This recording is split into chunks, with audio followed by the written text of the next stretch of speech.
Hey guys, Papa Pete back again today, another ranking video, and I'm going to cover another one of the networks that Mattel created back in the late 70s, early 80s for their Intellivision system. And this is one that's a little bit more unusual. You might not have thought of it. I'm going to cover the Strategy Network. The Strategy Network has a lot of classic games, and although these games may not be really popular on video game systems nowadays, back at that time, it was almost a rite of passage that every system was going to have these particular games. Anyway, let's take a look at them. Alright guys, let's start off with ABPA Backgammon. Backgammon is a game that still is played nowadays, but I don't think it's as prominent as it was back in this era, because kids have so many other options nowadays. There's probably not very many kids out there who really even know how to play backgammon, but we did back in the day. Every house had a backgammon board in it, and this was really neat to bring it onto the system. Like I said before, every computer system, every video game system had these particular games, it seemed, and what this one did is it allowed you to play one player. So as far as the actual transition of backgammon itself goes, I find the controls are pretty good in this game, frankly. I like the game of backgammon. I truly do. So that's going to be a little bit of a bias, but overall, I'm going to give ABPA Backgammon, I'm going to rank it as a B. Next up, we have Checkers. And you notice it's got a symbol there as well. Well, there was no Checkers Association, so Mattel Electronics had to have an association for the game. So they made up a logo and stuck it on there. Really neat idea. Kind of very, very funny that they did that. But again, like I said before, Checkers. Everybody had Checkers games. Okay? Everybody had a Checkers game in their house, a board, and every video game system had to have a Checkers title for it as well. So how did the Intellivision one stack up? Well, in all actuality, it's kind of fun to play against the computer. And two players, well, you can play it that way as well if you're so inclined. Why not use a real board? But whatever. I actually did a 125 on Checkers already, so go back and check that out. A lot of history of the game, and you know, I didn't mind playing it at all. I'm not a big Checkers fan. Never was, never liked playing the game very much, but it was kind of neat to play the game and to win the game and get to hear the great music that's played afterwards. Ride of the Valkyries that you get at the end of Tom Lowry's Sub Hunt. You get that when you win a game of checkers. So how does it translate over? I don't care for checkers a whole lot, but it translates over quite well. It has great music and sound effects, and the board doesn't look very bad on the screen either. So I'm going to rank checkers. I'm going to give it a decent ranking as a strong C.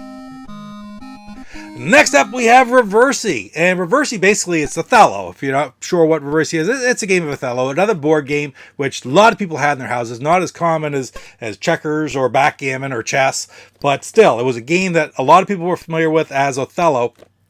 And basically, just another type of board game, and when you have it on the Intellivision, it allowed you to play against the computer. And it played all right against the computer. You got different size boards. The screen looked fine. But I'm going to tell you again right now, even less so the checkers, I really don't care for Reversi a whole lot myself. That's a bit of a personal bias. It's not a terrible playing game. When I think about games that I would want to put in and play, this one just isn't there. So I'm going to rank Reversi as a D.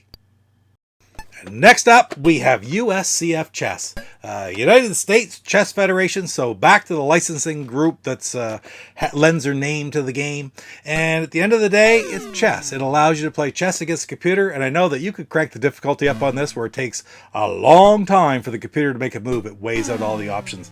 But you can shorten it down and play an easier game as well. I also am not a big chess fan, but so much work is into the algorithms that make these games work. And this one really does look pretty good.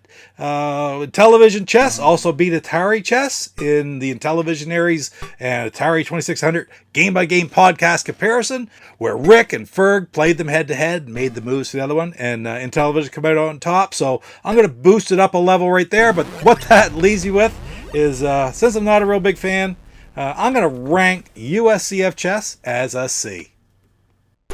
So this gets us down to the last game in the Strategy Network, and frankly, it's the whole reason for doing this video in my mind. Everybody knows chess and Reversi and checkers and backgammon, but Utopia, also in the Strategy Network, is a special, special game. The very first God game created by Don Daglow way back in the day. I can remember we did get this when it first came out. My brother-in-law and I had a ton of fun playing this game. Whether it's using PT boats, trying to sink the fishing boats, or just playing a peaceful game and trying to avoid the hurricanes and get as many points as possible. It really was a fun strategic game to play. historic. Because like I said, this is the very first GOG game. The graphics are great. There was always some frustration, a little bit of frustration with getting your ships to move to certain areas. But, you know, that was small stuff.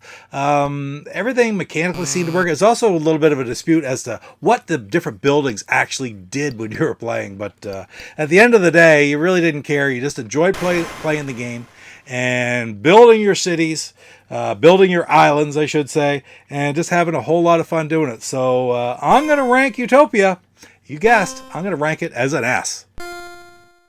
Well, guys, that's it for today's ranking video on the Strategy Network. A lot of classic games here. I'm sure that you agree with some of my thoughts and maybe disagree with some others, so feel free either way to comment in the comment section down below.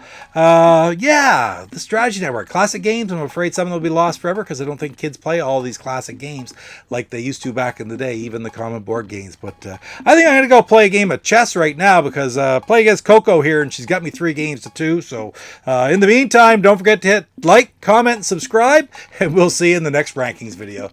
Take care. Papa Pete, the old ass gamer.